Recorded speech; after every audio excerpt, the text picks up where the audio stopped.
Bem-vindo a todos, pessoal. E agora nesse vídeo a gente vai falar da classificação institucional da nossa despesa pública. Aqui também tem um alto índice de incidência na hora da sua prova, né? E aqui então, o que a gente observa? A nossa classificação institucional tem 5 dígitos. Os 2 primeiros dígitos vão se referir ao órgão orçamentário e os 3 últimos dígitos vão se referir à unidade orçamentária. Então, avançando um pouco mais, o que a gente precisa saber dessa classificação institucional? O órgão orçamentário, ou seja, esses 2 primeiros dígitos aqui, eles são um agrupamento de unidades orçamentárias. Então, o que eu faço? Eu tenho várias unidades orçamentárias e, pessoal, o que acontece? A unidade orçamentária é a unidade que tem o orçamento propriamente dito. E já esse órgão orçamentário vai ser o quê? Uma agregação dessas unidades orçamentárias. Então, aqui a gente observa que as dotações orçamentárias são consignadas aonde? Ao nosso menor nível, que são as nossas unidades orçamentárias. Então, um órgão ou uma unidade orçamentária pode não corresponder a uma estrutura administrativa. Pessoal, olha só. É o caso, por exemplo, é bem comum no início de governo. Você então tem uma estrutura administrativa que desenvolve determinada política pública. Aqui um exemplo, teve, por exemplo, aqui no Brasil, na União, que quando você criou ali no início do governo, aquela Secretaria Especial de Igualdade Racial. Mas ela não tinha ali o orçamento próprio, ela ainda era vinculada ao orçamento do Ministério dos Direitos Humanos. Então o que acontecia? Você tinha toda uma estrutura administrativa ali, né, da igualdade racial. No entanto, ela não tinha ainda nem uma UO e nem um órgão, depois que ela criou, né, uma estrutura orçamentária própria. Então aqui você tem que ver que não existe uma identidade. Você pode ter uma estrutura administrativa, mas ser executado o seu orçamento para uma outra unidade. Então, essa que é a diferença, principalmente entre um órgão, né, que seria um conjunto de unidades orçamentárias, e uma estrutura administrativa não necessariamente precisa ter o orçamento próprio, ela pode pegar o orçamento de uma outra unidade orçamentária. E aqui a gente trouxe um exemplo de como é que é um órgão, né, e algumas unidades orçamentárias dentro desse órgão. Então, por exemplo, dentro desse órgão 26.000, que é o Ministério da Educação. Mas aqui dentro desse Ministério da Educação, que é o 26, ele tem várias unidades orçamentárias. Então, a gente tem a unidade do próprio Ministério, que é a 26101, e aqui, pessoal, não precisa decorar esses códigos. Aqui é só para a gente tentar entender um pouco mais na prática como é que funciona. Então, sabe aquele ministério, o ministério que você vê lá na praça, né, aqui perto, né, na esplanada dos ministérios?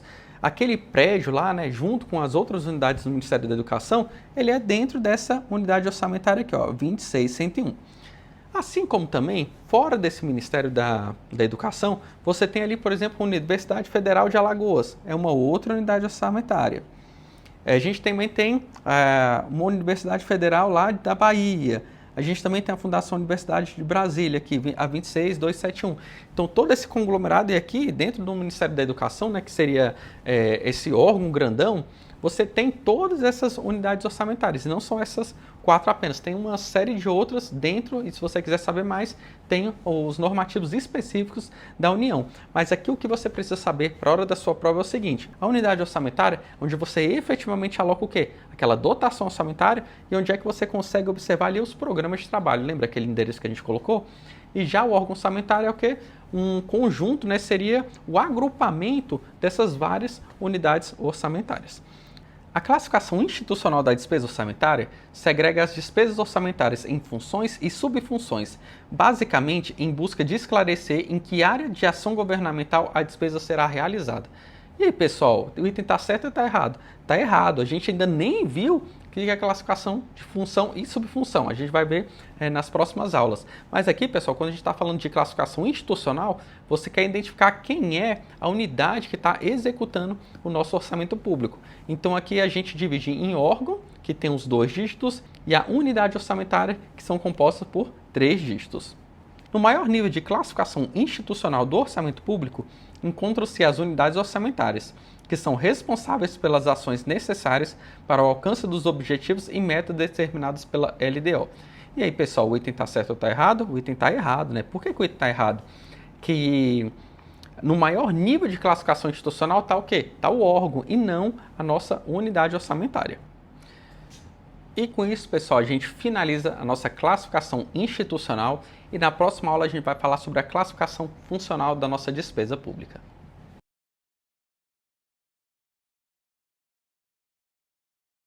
Bem-vindo a todos, pessoal! Vamos lá então continuar a nossa aula de classificação da nossa despesa orçamentária. Então a gente já viu a classificação por natureza de despesa, a gente já viu a classificação institucional. Lembra a classificação institucional? Quem era a unidade responsável por fazer a despesa pública. E tinha os 2 dígitos que era o órgão e depois os 3 dígitos que era a nossa unidade orçamentária. E agora a gente vai falar da nossa classificação funcional. A gente vai ter os 2 primeiros dígitos que se referem à nossa função e depois os 3 últimos dígitos se referem à nossa subfunção. E aqui a gente vai então responder em qual área os recursos estão sendo utilizados. E também ela é utilizada por todos os entes da federação de forma padronizada para a gente fazer então a consolidação das contas públicas. Lembra que a gente falou que lá na parte da natureza de despesa e também na natureza da receita, a gente também tem essa padronização. Por que tem essa padronização? Para a gente consolidar e fazer a comparação até a nível internacional. E por que, lembra que a gente falou da institucional? A institucional ela não pode ser padronizada, porque, por exemplo, uma padronização que tem na União, por exemplo, você tem Câmara, tem Senado, você tem, por exemplo, também o STF, isso daí você não tem esses mesmos nomes, né, a nível estadual, municipal. Então, cada um desses entes, né, subnacionais tem a sua própria classificação institucionais, mudando, né, de uma classificação de um para o outro, né, porque não tem os mesmos órgãos. Então, por isso que a classificação institucional ela não tem essa padronização. Então vamos lá, pessoal. O que vai ser essa função e o que vai ser essa nossa subfunção? A gente tem que a classificação funcional, ela se refere à área em que a despesa é realizada. Então toda essa nossa classificação funcional, né, que vai englobar tanto a função quanto também a subfunção. Então, por exemplo, vai ser a área da saúde, vai ser a área da educação, do transporte. Então, por meio dessas funções, eu vou saber qual o agregador, em qual área que eu estou executando a minha política pública. Então, esse agregador eu tenho como 2 dígitos e depois o detalhamento desse meu agregador é a minha subfunção, que vão ter 3 dígitos. Então, aqui, pessoal, é um exemplo da minha classificação funcional. Eu tenho lá no nosso manual falando o seguinte, olha só, o item 10, né, o código 10, que seria essa minha função, saúde, ela tem as várias funções que são referentes à saúde.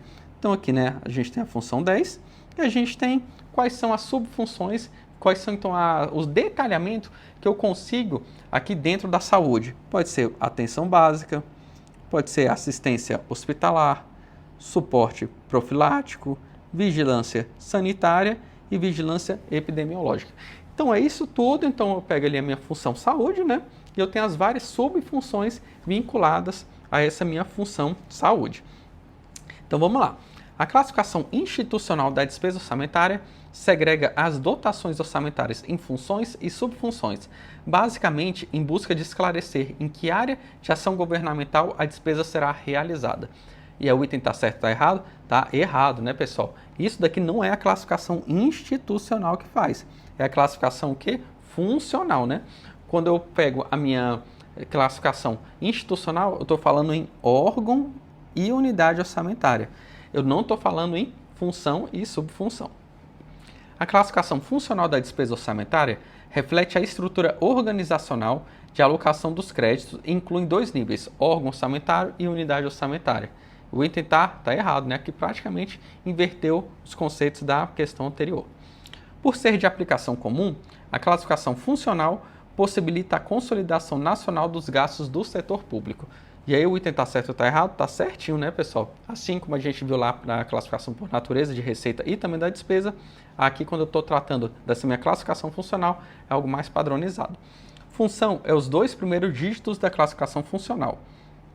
E maior nível de agregação das diversas áreas de atuação do setor público. O item está certo ou está errado? Está certinho, né, pessoal? É exatamente isso. A gente tem a função e a subfunção. A função é o agregador, igual a gente viu lá, né? A gente tem a função saúde e já a subfunção é o detalhamento dessa função. E avançando agora, a gente tem que quais são as principais funções? A gente observa. A gente tem a função 02, judiciária, a 10, saúde, agricultura, administração, educação, energia, segurança, cultura e encargos especiais. Essas daqui são as principais funções que pode vir a cair na hora da sua prova. Mas, de uma certa forma, o que você precisa levar para a prova, na maioria dos concursos, a não ser que seja um concurso muito específico, é só o conceito de função e subfunção. Mas se for um concurso um pouco mais complicado, né, como contador, auditor, tribunal de contas, né, conselheiro, isso tudo, você tem que tratar um pouco mais de cuidado dessas funções e também as subfunções. E agora a gente vai avançar um pouco mais. E olha só, a gente agora, no ponto de vista do orçamento, vai ser um pouco diferente como é que você vai alocar a função e a subfunção em determinada atividade e em determinado órgão. Então vamos lá, a partir de agora, a função ela vai sempre se referir à missão institucional do órgão de atuação. E já a subfunção é relacionada à área da despesa na qual a ação será executada. E para ficar mais claro, pessoal, a gente vai colocar aqui um exemplo. Vamos lá, uma despesa de assistência hospitalar sendo executada no Ministério da Educação. Então vamos lá, pessoal, a função sempre vai estar vinculada aonde? À missão institucional do órgão. Função sempre vinculada à missão institucional do órgão. E já a subfunção, a gente vai vincular a despesa, a área da despesa. Então vamos lá, pessoal. Então, se a gente está falando que uma despesa de assistência hospitalar sendo executada no Ministério da Educação, então, Ministério da Educação, o que vai acontecer? Sempre quando eu estiver falando do Ministério da Educação, a função dele sempre vai ser a educacional, independente de qual despesa que ele está executando. Então, a função refere-se à missão institucional do órgão. Então, se eu estou executando algo vinculado ao Ministério da Educação, então essa despesa aqui vai começar com 12, né? Então, vai ser o 12. 12. Já a minha despesa, que vai ser, qual é a despesa? Ela está falando que é uma despesa de assistência hospitalar, né? E já essa assistência hospitalar, ela não tem a ver com o quê? Com a função educacional, né? Ela tem a ver com com a função de saúde, né? Seria a função 10. Aí o que eu tenho que fazer? Agora eu vou ter que pegar uma subfunção que está vinculada a essa função saúde, que diz respeito à minha despesa. Então a gente está falando de quê? De assistência hospitalar, né?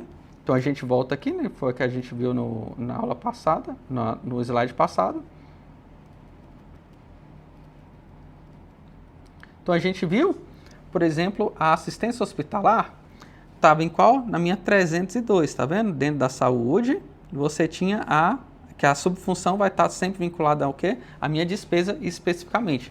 Então vai ser a minha subfunção 302. Então, o que a gente vai fazer aqui agora? Como é que vai funcionar nossa despesa? Deixa eu voltar aqui. Então, 12.302, né? Então, essa daqui vai ser a nossa classificação funcional desse tipo de despesa. Vai ser a nossa função, sempre vai estar vinculado ao nosso órgão, né? A nossa instituição. E já a minha despesa, a minha subfunção vai estar vinculada à despesa. Agora vamos supor, pessoal, se fosse uma despesa de assistência hospitalar sendo executada, por exemplo, no Ministério da Cultura, no lugar do 12 aqui, seria o 13. Se fosse essa mesma despesa sendo executada, por exemplo, no Ministério da Agricultura, aqui no lugar do 12 seria o 20, né? Da mesma forma, vamos supor que agora é o Ministério da Educação executando uma despesa vinculada ao setor de energia, por exemplo. Aí eu ia lá nessa função 25 energia e eu ia ver das subfunções qual que seria vinculada à minha despesa pública. Então, isso que você tem que saber na nossa classificação funcional. Enquanto a nossa função está vinculada ao órgão, né, ao ministério, à secretaria, diretamente que executa a despesa, já a nossa subfunção está vinculada exatamente ali no nosso objeto de gasto, né? Seria vinculada à nossa despesa ali propriamente dita. Então aqui, né, pessoal, essa subfunção 302 foi aquela que a gente voltou nos slides anteriores, que era vinculada ali à função educação. Então vou pegar ali a subfunção que está mais vinculada à minha despesa que eu vou efetivamente executar. E agora então, quando eu estou falando que você viu que a Secretaria de Educação, que era a função 12, ela estava executando uma subfunção de uma função que não era vinculada a ela. Então, quando eu faço, né, esse cruzamento de função com uma subfunção que não é vinculada a ela, a gente fala que isso é a matricialidade. É o quê? A possibilidade de combinação de subfunções a funções diferentes a ela. Então isso daqui também é uma questão que as bancas cobram muito na hora da sua prova. Elas falam que é vedada essa matricialidade. De forma alguma, né, pessoal? A matricialidade, ela existe quando uma secretaria, né, quando um ministério de uma função executa atividades de outra função. E agora, pessoal, existe uma exceção à nossa matricialidade, que vai ser a função 28. Então a gente viu, né, que normalmente se eu estou dentro da educação na função 12, eu posso utilizar qualquer uma das subfunções vinculadas a qualquer outra das funções. Mas agora, quando eu estou dentro da minha função 28, que são as funções de encargos especiais, eu não posso utilizar subfunções dentro de outras funções. Eu só vou poder utilizar as subfunções dentro dessa função 28. Mas antes da gente entrar nesses exemplos, a gente vai ver o que são os encargos especiais. Os encargos especiais são despesas que não podem ser associadas a um bem ou serviços, tais como dívidas, ressarcimentos, indenizações e outros. A gente viu naquelas funções que a gente tem ali uma alocação direta para educação, saúde, a gente viu ali energia, transporte. Então isso tudo está diretamente vinculado a uma atividade estatal. Já quando você pega, por exemplo, o pagamento de uma dívida, o pagamento de um aposentado, isso daí não está vinculado a uma atividade a ser prestada pelo Estado. Então, quando isso acontece, a gente coloca tudo dentro dessa função que se chama encargos especiais. São despesas que não podem ser associadas a um bem ou serviços, né? Como a gente falou, dívida, ressarcimento, indenização e outras coisas. Então aqui, pessoal, olha só, dentro dessas funções encargos especiais, a gente tem essas subfunções aqui, né? Vinculados à dívida, principalmente dívida, né? E também transferências e outros encargos especiais.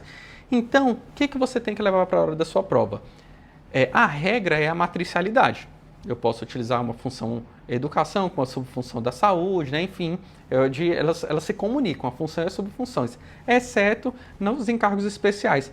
Que aqui, então, quando eu utilizar a função 28, eu não posso utilizar uma subfunção que seja vinculado à educação ou saúde, por exemplo. Eu sempre, obrigatoriamente, vou ter que utilizar qual? Esses três últimos dígitos aqui da própria função. Então vai ter que ser 28, 841, 842. Eu não posso utilizar, por exemplo, 28 e aquele outro código, né, que a gente viu no exemplo anterior. Então é isso, pessoal, que você tem que saber na hora da prova sobre função e subfunção. Sabendo isso, pessoal, você não vai errar mais nada no que diz respeito a esse tópico aqui da matéria. Então vamos para as questões. Na classificação funcional da despesa pública, é lícito fazer a combinação de subfunções com funções diferentes das às quais estão relacionadas, salvo quando se tratar da função encargos especiais e suas subfunções típicas. E aí, pessoal, o item está certo ou está errado? O item está certinho, né, pessoal? É exatamente isso que a gente viu agora aqui. Na classificação funcional da despesa orçamentária, uma subfunção pode ser combinada com funções diferentes daquela a qual tal subfunção está diretamente relacionada. E aí, pessoal, o item está certo ou está errado? O item está certinho, né, pessoal? É exatamente esse o conceito que a gente tem de matricialidade. Então, com isso, pessoal, a gente finaliza a nossa classificação funcional da despesa. Ficou qualquer dúvida, pessoal, não deixe de colocar aqui nos comentários do vídeo. E até a próxima.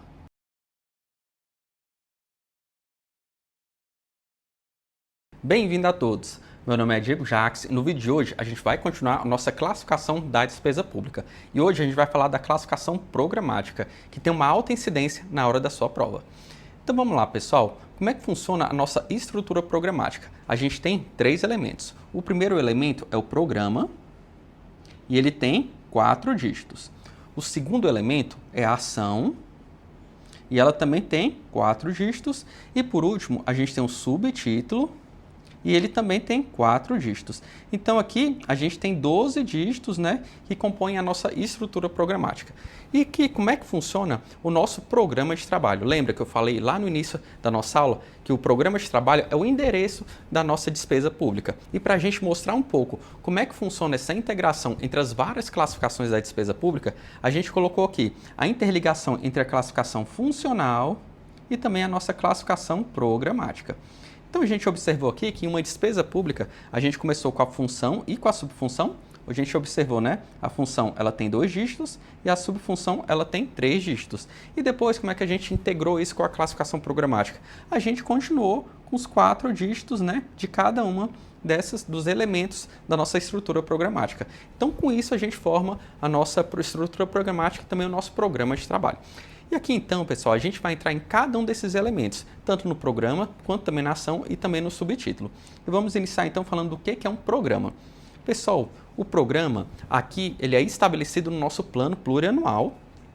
E os programas, pessoal, eles são compostos tanto por ações orçamentárias quanto também por ações não orçamentárias. Então aqui a gente tem as ações orçamentárias, são aquelas que efetivamente fazem parte do nosso orçamento público. E as não orçamentárias são aquelas que não fazem parte do orçamento do Estado. Então, por exemplo, para você desenvolver, por exemplo, uma questão na área vinculada à assistência social, você pode ter tanto ações vinculadas diretamente ao Estado, né, como por exemplo o Bolsa Família, alguns outros auxílio gás, né, auxílio moradia. Enfim, você tem todas essas ações orçamentárias, quanto também as não orçamentárias, que é muitas vezes a questão de, por exemplo, você colocar um conselho comunitário de assistência social em cada um dos estados, né, dos municípios, você também ter ali uma participação da sociedade mais ativa. Então, isso tudo são instrumentos para você colocar essa política pública para funcionar. Então, aqui, pessoal, quando eu faço um programa, que a gente vai colocar mais à frente, como é que eles funcionam, a gente então tem tanto do ponto de vista orçamentário, quanto também não orçamentário, para fazer então essas políticas públicas efetivamente serem mais realistas, né, e conseguirem mudar uma realidade social. E também a gente tem que um programa é voltado à solução de um problema ou atendimento de uma necessidade social. Então, na hora que o Estado vai montar um programa, ele tem que observar quais são os principais desafios, quais são os principais problemas que eu estou tendo na sociedade. Então, a gente observa o quê? O programa é voltado para a solução de um problema. Então, aqui é um sentido inverso. Primeiro, a gente identifica um problema e, com base nesse problema, a gente faz o quê? Um programa para adequar e para combater esse tipo de problema. Em relação, por exemplo, ao analfabetismo do brasileiro. Então, a gente tem que observar o quê? Olha, tem um alto índice de pessoas que não estão escolarizadas. Então, vamos montar um programa para melhorar essa alfabetização, colocando, por exemplo, em sociedades rurais, você vai em áreas ali menos habitadas, onde é que o Estado não consegue chegar. Então, você faz um panorama, você identifica um problema e, com isso, você faz então a sua política pública com base nesse programa. Então, praticamente, quando a gente identifica um problema, a gente entende o quê? A gente faz um atendimento de uma necessidade social. Então, pessoal, a partir de agora, sempre quando a questão de prova estiver falando solução de um problema ou atendimento de uma necessidade social, sempre a gente vai estar falando o quê? De um programa. Então, os objetivos dos programas são mensurados por indicadores estabelecidos no plano plurianual. E aqui, pessoal, o programa ele é principalmente um elo entre o nosso plano plurianual e a nossa lei orçamentária anual por meio dessa estrutura programática. Então, a gente tem que todos esses programas são estabelecidos lá no PPA, eles também são avaliados por meio desses indicadores no plano plurianual. A gente vai colocar aqui um exemplo, vai ficar um pouco mais fácil você entender como é que funciona essa integração entre o PPA e também a nossa lei orçamentária anual. Por exemplo, aqui, a gente tem um programa temático no Distrito Federal chamado EducaDF. E aí você fala, olha, então tem um programa chamado EducaDF. E a gente observou o quê? Que sempre nosso programa vai ser o quê? Ele vai enfrentar um problema existente na nossa sociedade. E aqui o que o Distrito Federal observou para ele fazer esse programa EducaDF? Ele falou que existe uma incompatibilidade da idade e série, também existe um problema de evasão escolar, abandono da escola e também um baixo índice de aprendizado.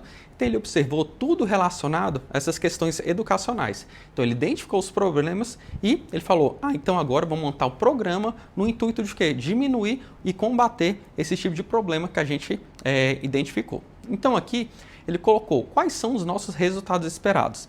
Então, ele colocou aqui uma série, né, de resultados esperados, melhorar o desempenho escolar, eu vou colocar mais acesso às tecnologias digitais, vou fortalecer o monitoramento e a avaliação da educação, mais escolas, modernização do parque tecnológico. Ou seja, ele fez uma avaliação de como é que eu posso melhorar esse problema já identificado. Então, e com base nisso, ele fez tanto as nossas ações orçamentárias, quanto também as ações extra-orçamentárias, não orçamentárias, que não integram o nosso orçamento público. E aqui, por exemplo, como exemplo de ações orçamentárias, ele colocou 3 tipos de ações aqui dentro do Distrito Federal. Lembrando que a gente falou da estrutura programática composta pelo quê? Programa 4 dígitos, ações e depois subtítulos. Então aqui, pessoal, dentro do programa, ele já colocou. Então a gente tem um programa único, né, que seria esses 4 dígitos, e aqui dentro desse programa tem uma série de ações que você vai desenvolver e você vai alcançar esse programa. Então aqui ele colocou essas ações, né, você não precisa decorar esses números aqui, eu só coloquei um exemplo para ficar mais claro de você entender como é que funciona um programa orçamentário.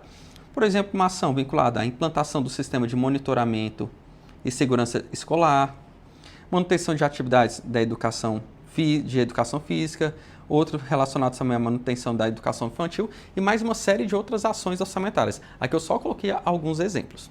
E além disso, pessoal, a gente tem dentro desse programa uma série de indicadores.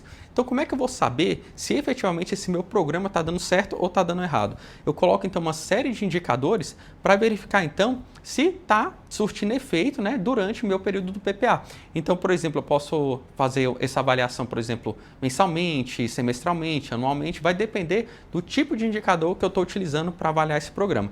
Então, aqui ele colocou o seguinte, olha, vai ter um indicador que é chamado do IDEB, né? Que o IDEB ele faz, né, principalmente ali o governo federal, junto com o MEC, né, e outras instituições, eles fazem as avaliações, ver como é que está o desenvolvimento da educação básica. Então, o que acontece aqui? Então, com base nessa avaliação que é feita até por um órgão externo, né, não é feito pelo Distrito Federal, então você faz, olha, hoje a gente tem uma meta, por exemplo, o índice de referência 5.9 e a gente vai colocar algumas metas, por exemplo, vai chegar em 6 em 2024 e já em 2026 a gente vai ter uma meta de 6.2. Então, com base nisso, quando eu faço meu PPA, eu faço esse meu programa de uma forma estruturada para alcançar nesses meus objetivos, eu já tenho que colocar indicadores para saber se eu estou indo no caminho certo. Então, é isso que é um programa. Com base nos problemas que você tem na sociedade, você faz toda uma formulação de uma política pública para você identificar esses problemas e atacar esses problemas e melhorar a prestação do serviço público. E agora, então, vamos ver como é que as bancas cobram esse PROBA. A estrutura programática do orçamento reflete-se na estruturação da despesa em programas compostos por ações voltadas à solução de um problema ou atendimento de uma necessidade social. E aí, pessoal, o item está certo ou está errado? Está certo, não é exatamente esse o conceito do nosso programa. Informação ao cidadão sobre o que se pretende alcançar com a implementação de uma política pública se refere à classificação programática. E aí, pessoal, o item está certo ou está errado? Mais uma vez está certo, né? Exatamente esse o conceito que a gente tem de classificação programática. A classificação programática é composta por 3 níveis, sendo cada nível composto por 4 dígitos. E aí, pessoal, o item está certo ou está errado? Está certinho, né, pessoal? Então, a gente tem, lembrando, quais são os 3 níveis que a gente tem na classificação programática? A gente tem o programa, 4 dígitos, a gente tem a ação, 4 dígitos também, a gente tem o subtítulo, 4 dígitos também. Lembrando que a gente está falando aqui somente do programa, e a ação e o subtítulo a gente vai falar mais adiante. Os programas devem ter seus objetivos mensurados por indicadores estabelecidos no plano plurianual. E aí, pessoal, o item está certo ou está errado? Tá certinho, né, pessoal? Lembrando que tanto o programa quanto também a avaliação desse programa, onde é que ele está instituído? No nosso plano plurianual. Continuando, a lei orçamentária anual expressa sua integração com o plano plurianual por meio dos programas. E aí, pessoal, o item está certo ou está errado? Tá certinho, né? Exatamente. A lei orçamentária anual, como é que ela é integrada com o PPA? Por meio dos programas. Os programas do PPA representam um conjunto coordenado de ações governamentais que, financiadas por recursos orçamentários e não orçamentários, visam a concretização do seu objetivo. O item está certo ou está errado? Está certinho, né? Exatamente. Então, lembrando, pessoal, o programa, a gente falou rapidamente, mas ele é tanto composto por ação orçamentária, né, de recursos orçamentários, quanto também não orçamentários. Tem uma série de ações, pessoal, que você não precisa de orçamento para efetivar, que é o caso, por exemplo, você institui conselhos comunitários, e daí não tem um gasto direto ali no Estado. Vai ser apenas a sociedade, né, que vai se organizar e vai lhe dar uma diretriz e informações para o Estado atuar. Então, a gente tem tanto do ponto de vista ações orçamentárias, quanto também não orçamentárias para a gente desenvolver o nosso programa no nosso orçamento público. Para conhecer de forma mais detalhada os programas do Poder Executivo, deve-se recorrer à Lei Orçamentária Anual. E aí, pessoal, o item está errado, né? Se eu quiser conhecer tudo relacionado a programa, onde é que eu tenho que ir? No nosso plano plurianual. E não na Lei Orçamentária Anual e muito menos na nossa Lei de Diretrizes Orçamentárias. Então, com isso, pessoal, a gente fechou o nosso programa e agora a gente vai no segundo elemento que se chama da ação orçamentária, que também é composto de 4 dígitos. E aqui, então, pessoal, a ação ela serve para o quê? Atender ao objetivo de um programa. Então, a gente teve um programa que foi feito para solucionar um problema da sociedade e como é que eu vou solucionar esse problema? Por meio de várias ações do Estado. Então, aqui você verifica que a ação ela tem o objetivo de quê? De atender esses programas. E aqui, pessoal, isso daqui também cai muito em prova. Existem 3 tipos de ação. A gente tem projeto, atividade e operação especial. Então aqui, pessoal, vamos lá. O programa, 4 dígitos, E já a ação, que também tem 4 dígitos, dentro dessa ação, você pode ter um desses 3 tipos aqui de ação. Projeto, atividade ou operação especial. Então, se for um número ímpar, se começar aqui do Orçamento Federal, que é o que praticamente cai muito em concurso público, é o que mais cai, então a gente observa, se for começar com código ímpar, 1, 3, 5 ou 7, a gente vai estar falando de um projeto. Se for 2, 4, 6 ou 8, ou seja, se for um número par, a gente está falando de uma atividade, e se começar com 0, é uma operação especial. Então, aqui que você tem que saber, se for um número ímpar, é um projeto, se for um número par, é uma atividade, e se for um número 0, é o quê? É uma operação especial. A gente vai entrar no conceito de que trata de cada um, projeto, atividade e operação especial. Mas aqui, então, eu coloquei mais para você ter uma ideia inicial, para a gente já começar a resolver algumas questões que já solicitam esse tipo de codificação. Então, vamos lá, pessoal. Os tipos de ações dividem-se em projeto, atividade e operações especiais, e são determinados pelo primeiro dos dígitos utilizados na identificação da ação. E o item está certo ou está errado? Está certinho, né, pessoal? Exatamente. Então, a gente tem projeto, atividade e operação especial. Lembrando que para ser um projeto é o quê? Número ímpar, né? Começa com 1, 3, 5 ou 7. Se for uma atividade, é o número par, começa com 2, 4, 6 ou 8. E se for uma operação especial, começa o quê? Com 0. Então, por isso que sempre o primeiro dígito é que determina qual tipo de ação ele é.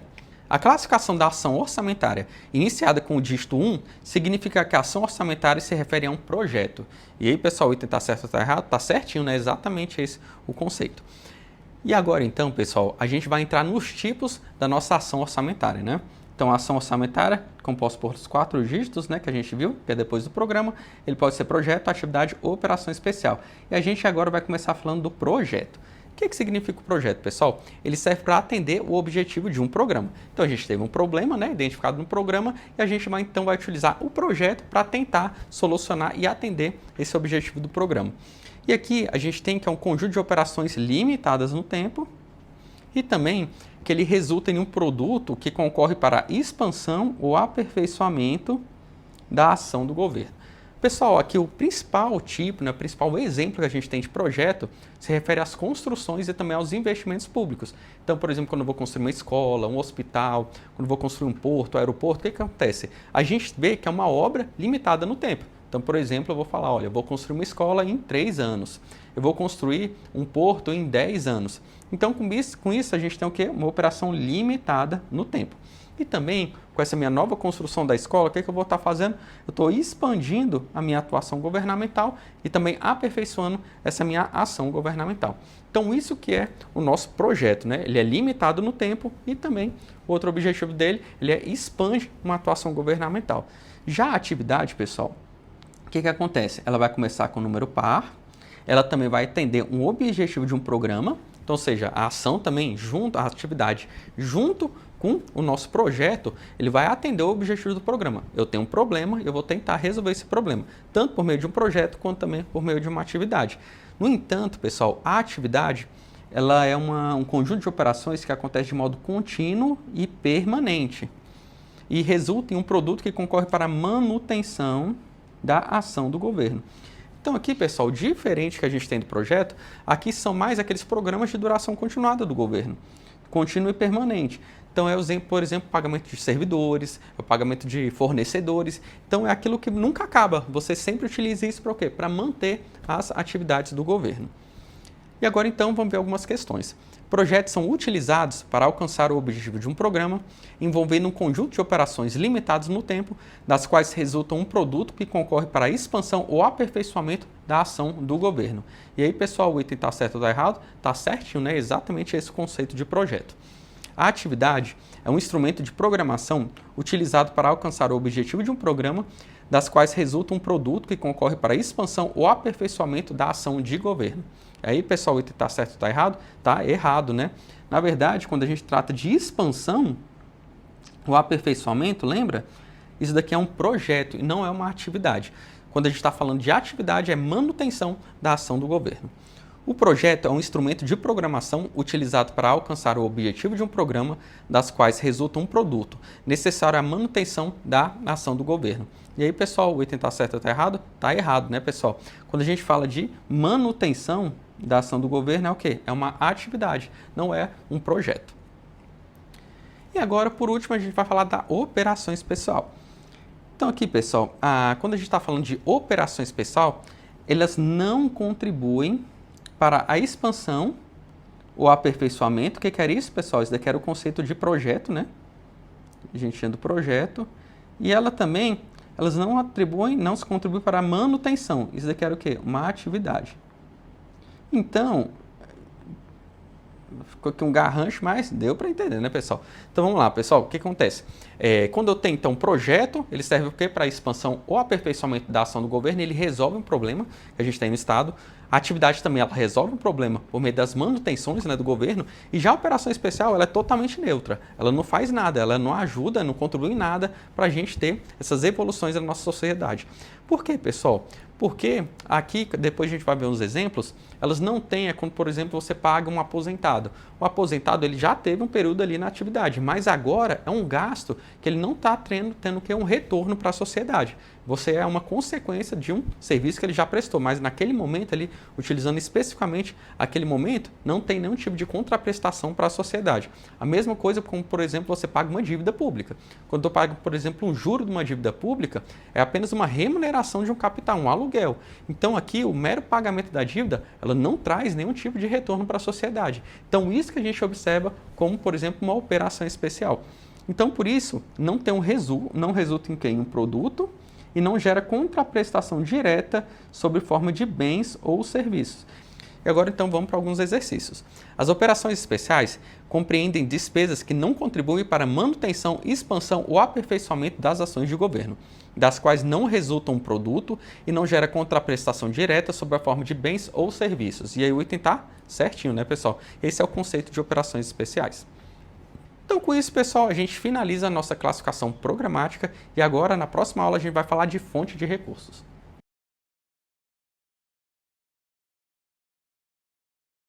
Bem-vindo a todos, pessoal. Meu nome é Diego Jacques e no vídeo de hoje a gente vai continuar a nossa classificação da despesa pública e a gente vai falar da classificação por fonte de recursos. Pessoal, ficou qualquer dúvida na aula? Não deixe de colocar aqui nos comentários. Então, vamos lá, pessoal. Como é que a gente classifica essa fonte de recursos? Então, pessoal, fonte de recurso é o agrupamento de receitas que possuem as mesmas normas de aplicação. Tem coisa que a gente vai observar aqui. É o agrupamento de quê? De receitas. Então, pego uma série de receitas, né? Tem uma série de receitas diferentes, mas vou agrupar elas, mas com qual objetivo? Desde que elas tenham as mesmas normas de aplicação. Então, aqui ao mesmo tempo é um agregador de receita. A fonte, pessoal, a fonte de recurso, ela é tanto um classificador da receita quanto também da despesa. O que eu vou fazer aqui? Eu vou agregar as receitas que têm uma mesma norma de aplicação. Vai ficar um pouco mais claro aqui quando a gente colocar os nossos exemplos. Pensa o seguinte, pessoal. A gente tem, a nível, por exemplo, estadual, municipal, uma série de despesas, né? Uma série de receitas. O que vai acontecer? Vamos olhar aqui do ponto de vista da receita. Pessoal, o que eu tenho aqui do ponto de vista somente da receita? Eu tenho aqui o IPTU principal, o IPTU da dívida ativa, o IPTU de multas e também o IPVA, isso tudo, e os demais impostos. Todos esses impostos, eles têm uma mesma finalidade. Eu posso utilizar para qualquer tipo de despesa do Estado. Então, o que acontece? Eu posso utilizar essa fonte dos impostos para financiar qualquer despesa do Estado. Por isso que a gente fala que os impostos são receitas desvinculadas. Então, aqui, o que eu faço? No lugar, por exemplo, na hora do meu orçamento público, em vez de eu pegar, por exemplo, no IPTU do principal, quando a gente veio na classificação orçamentária da receita, a gente observa ali que ia ter 8 dígitos. A mesma forma, o IPTU de dívida ativa também. Vamos supor, então, no âmbito estadual, que ele tem, por exemplo, ele vai ter IPVA, o ICMS e também o ITCMD, ele teria ali 100 classificadores, 100 natureza de receita relacionadas aos impostos estaduais. Então, no lugar de eu colocar essas 100 linhas de receita dos impostos, eu faço o seguinte, eu coloco tudo sobre a mesma fonte. Porque para mim não importa essa natureza específica aqui de receita. Para mim vai importar o quê? O que eu posso fazer com essa receita? E o que eu sei é que com esses impostos, independente de qual seja ele, se é uma dívida ativa, se é multa, se é principal, ou se é um IPTU, IPVA, enfim, em qualquer tipo desse imposto, o que eu posso fazer? Eu posso pagar qualquer despesa do Estado. Então, o que eu vou fazer? Eu vou colocar ele sobre a mesma classificação que essa fonte 100 aqui, por exemplo. Em outro caso, por exemplo, a gente tem que a União transfere para estados e municípios o quê? Uma parcela referente ao programa de alimentação escolar. Então, dentro desse programa de alimentação escolar, quando eu for receber, vai ser uma transferência, vai ter os 8 dígitos da nossa classificação orçamentária, da classificação da natureza econômica. Mas o que vai acontecer? Aqui, o que eu vou observar? Essa minha natureza de receita, eu só posso utilizar para o quê? Para custear a alimentação escolar. Como é que eu sei disso? Que normalmente, quando você cria um programa, normalmente quando a União transfere um dinheiro para um estado, para um município, ela já fala o seguinte, olha, eu estou te transferindo esse recurso, mas você só pode fazer isso. Então, a partir do momento que ela já carimbou esse recurso, ela falou, olha, então, já que eu tenho uma destinação vinculada, eu vou ter que criar uma nova fonte, não pode ser essa mesma fonte aqui. Porque essa fonte aqui é totalmente desvinculada, eu podia fazer qualquer coisa. Então, fui lá, então, por meio desse meu programa de alimentação escolar, eu criei uma fonte aqui, 1552 para ele. E vamos supor depois que a União criou um outro programa de alimentação escolar, da mesma forma. Quando entrar nos cofres públicos, ele vai ter, né, os 8 dígitos da nossa classificação econômica. E aqui, pessoal, eu sei que o quê? Qual é o objetivo dele? Qual é a despesa que eu posso financiar? Somente o quê? O meu transporte escolar. Então vai ser a minha fonte, uma outra fonte. A fonte, por exemplo, 1553.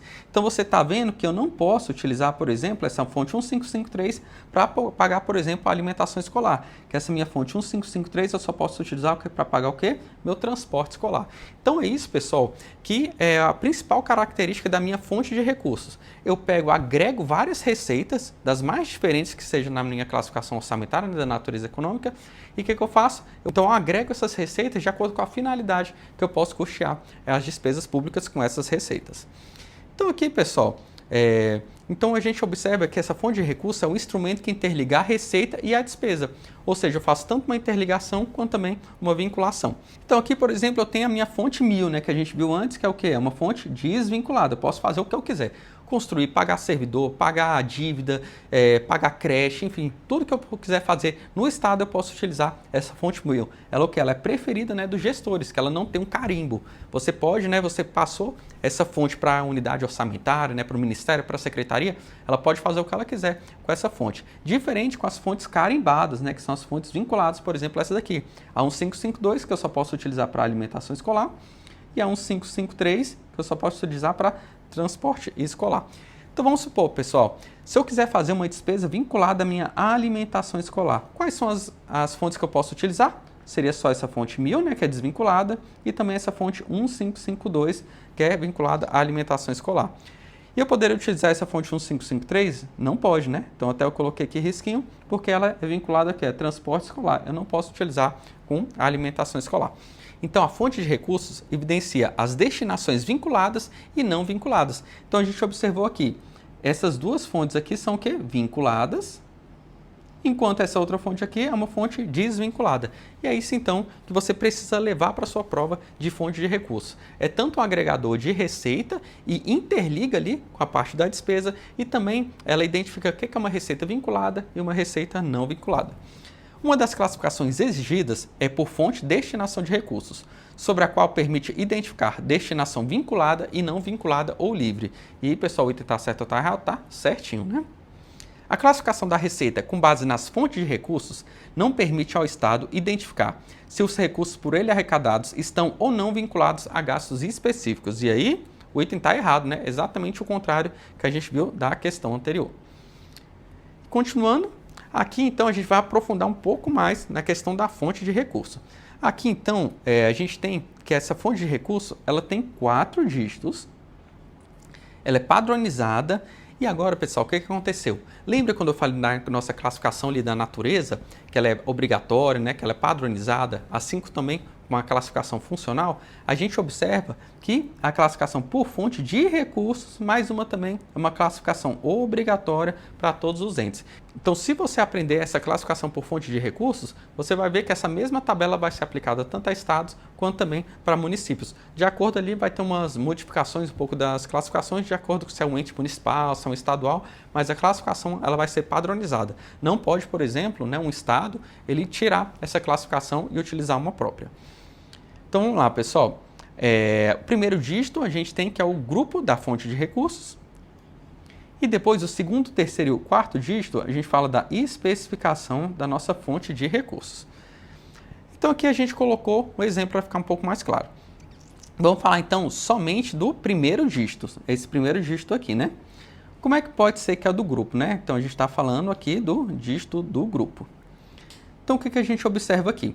Se esse primeiro dígito aqui começar com 1, a gente está tratando de recursos do exercício corrente. Se começar com o código 3, são recursos arrecadados em exercícios anteriores. Então, por exemplo, a gente vai ter uma fonte vinculada, por exemplo, se for o 1.000. Quer dizer que foi uma receita que foi arrecadada nesse ano. Por exemplo, a gente está em 2024, foi uma receita que entrou em 2024. Mas se for, por exemplo, uma receita 3.000, quer dizer o quê? Que essa receita não entrou nesse exercício. Eu estou utilizando uma receita que entrou onde? No ano passado. Então, nesse caso aqui vai ser um recurso de um superávit, que a gente vai ver nas próximas aulas. Então, vai ser utilizar um recurso que entrou em exercícios financeiros passados para financiar uma despesa atual. E além disso, se começar com 7, se refere a uma operação de créditos ressalvados pela Lei de Crédito Adicional da Regra de Ouro. Isso daqui você não precisa se preocupar muito. E também o item 9, né, o código 9, são recursos condicionados. Recursos condicionados, pessoal, são aqueles recursos que você ainda não teve a lei final da sua aprovação. Quer dizer o quê? Pensa da seguinte forma, eu encaminhei a minha lei orçamentária anual com várias fontes, né? Então tem a fonte de imposto, né, imposto de renda, enfim, eu tenho o imposto do IPI. Então, com base nesses impostos que eu encaminhei, eu tenho as despesas que eles vêm financiando. Então, por exemplo, com base nesse meu IPI, né, eu tenho, por exemplo, pagamento de servidores, eu tenho uma construção de creche, construção de estradas. Agora, pensa da seguinte forma, olha, eu já quero colocar na minha lei orçamentária anual, eu vou fazer uma previsão que eu vou aumentar, por exemplo, o valor do IPI, por exemplo. O meu IPI eu vou aumentar aqui em 2%. E esse meu IPI de 2%, isso daqui vai me dar, por exemplo, mais R$1 bilhão. 1 bilhão. Então, o que eu faço? Se eu ainda não tenho se ainda não foi aprovada essa lei que vai aumentar o meu IPI em 2%, o que eu já posso colocar na minha lei orçamentária anual? Olha, eu vou colocar um recurso condicionado aqui no valor de 2 bilhões, de 1 bilhão, quer dizer. Então, eu já vou colocar aqui nessa fonte 9, né, XX, falando o seguinte, olha, se for aprovado esse IPI no valor de 1 bilhão, eu vou fazer essas despesas aqui. Então, essas despesas elas estão condicionadas aqui a uma aprovação de uma legislação, principalmente relacionada ao aumento de um tributo. Então é isso, então já posso colocar ali na minha lei orçamentária anual já uma previsão de gastos caso uma lei que eu encaminhei para aumentar um tributo, ela seja aprovada. Então por isso que é um recurso condicionado, ou seja, eu só vou utilizar, só vou poder gastar esse recurso se tiver essa aprovação da minha legislação. E aqui então, deixa eu até apagar aqui para ficar um pouco melhor. E lembrando que acontece, a alteração do grupo pode ocorrer na medida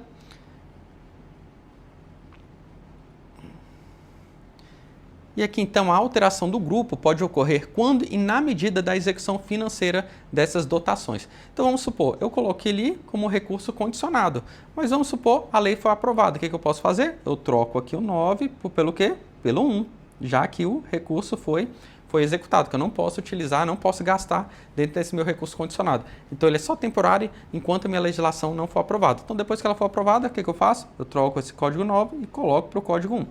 Então, pessoal, você vai podendo alterar esses grupos, né, de acordo com o quê? Com a necessidade da execução financeira dessas dotações. Com relação à classificação das receitas públicas por fonte de destinação, a alteração do grupo de fonte nos saldos financeiros não pode ocorrer.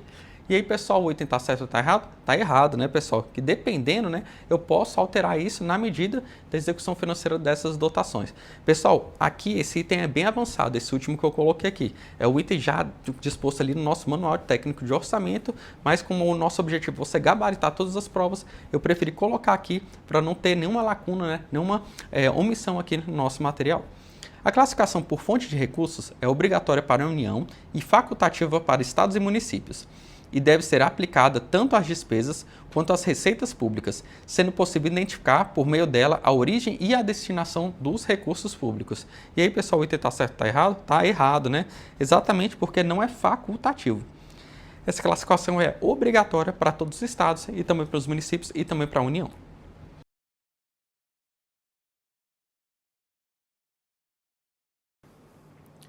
E agora, a gente vai avançar um pouco na matéria e falar das esferas do nosso orçamento. A gente tem 3 esferas, pessoal. A esfera do orçamento da Seguridade Social, o orçamento fiscal e o orçamento de investimentos. A gente já viu um pouco isso quando a gente falou sobre os princípios orçamentários.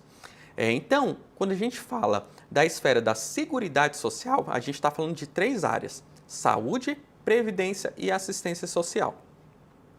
Então, quando eu tiver, por exemplo, uma despesa dos meus ministérios, por exemplo, da Previdência, da Saúde e do Desenvolvimento e Assistência Social, vai estar tudo dentro do meu orçamento da Seguridade Social, ou seja, é a primeira esfera que a gente estudou. E a gente também tem o investimento das estatais independentes. Aqui, pessoal, alguns exemplos são, por exemplo, a Petrobras, a Caixa Econômica e o Banco do Brasil. E o que são essas estatais independentes? São empresas que se sustentam sem a ajuda do governo. Alguns exemplos, pessoal, é a Petrobras, a Caixa Econômica e o Banco do Brasil. São empresas que se sustentam sem a ajuda do governo. E a gente vai ver como é que funciona essa não ajuda do governo lá na Lei de Responsabilidade Fiscal. Mas aqui, pessoal, o que você precisa entender é o seguinte: essas empresas, elas não precisam da ajuda, por exemplo, do seu imposto, né, que você paga do seu IPVA, do IPTU. O governo ele não precisa passar recurso público para essas entidades para elas fazerem as suas políticas públicas. Por quê? Porque elas mesmas conseguem se autossustentarem. Então, por exemplo, o Banco do Brasil, ele não precisa, né, de um repasse de um imposto por meio do governo, porque ele, por meio das suas tarifas, né, dos seus empréstimos, ele consegue, então, ter uma remuneração e ele consegue ali se desenvolver sozinho, sem essa ajuda, né, do Estado, sem a ajuda do município, para desenvolver as suas atividades. Então, isso que é uma empresa estatal independente. Então, os investimentos que essas empresas estatais independentes fazem, fica aqui dentro desse segundo orçamento que a gente observou. E aqui, pessoal, aqui complementando um pouco o investimento dessas estatais independentes, e a gente também vai depois ver na Lei de Responsabilidade Fiscal. Aqui o governo ele deve ter o quê? Direta ou indiretamente a maioria do capital social com direito a voto, ou seja, ele tem que ser o controlador. Então aqui, pessoal, olha só, ele tem que efetivamente mandar nessa empresa, ele não pode ter apenas uma participação nela. Vamos supor, o Estado às vezes tem ações, né, de várias companhias, mas ele não precisa colocar essas diversas ações dentro do seu orçamento público. Você só vai colocar no orçamento público essas empresas em que você efetivamente seja o controlador dessas entidades. Se você tem, por exemplo, uma participação ali de 2, 3, 4%, não faz sentido você colocar aqui dentro do seu orçamento público. Então, ou seja, vamos repetir, o governo deve deter direta ou indiretamente a maioria do capital social com direito a voto. Ou seja, ele tem que ser o controlador dessa empresa. Ele que tem que falar o quê? Ele que tem que definir as políticas daquela empresa. Então aqui, pessoal, o governo tem que ser efetivamente o dono. Ele vai ter o quê? A maioria do capital social com direito a voto. Então, na hora de decidir, ele sempre vai ter o quê? A maioria, e ele vai ser, então, o controlador dessa companhia. E, por fim, a gente tem o orçamento fiscal, que é todos os demais órgãos e também as demais entidades. Então, aqui fica mais para a questão da exclusão. Se não for nem seguridade e nem investimento das estatais independentes, vai ser o orçamento fiscal, como a gente falou antes. Quando a gente vai falando, por exemplo, do orçamento do Ministério da Justiça, está onde? Dentro do orçamento fiscal. Quando a gente vai falando do orçamento do Poder Judiciário, Ministério Público, Legislativo, tudo isso dentro do fiscal. Então, quando a gente falando, por exemplo, do orçamento dos poderes legislativo, judiciário, Ministério Público, Ministério da Fazenda, Ministério do Planejamento, Ministério do Esporte, enfim, todos esses demais que não entram nos 2 segmentos anteriores vão ser dentro aqui do meu orçamento fiscal.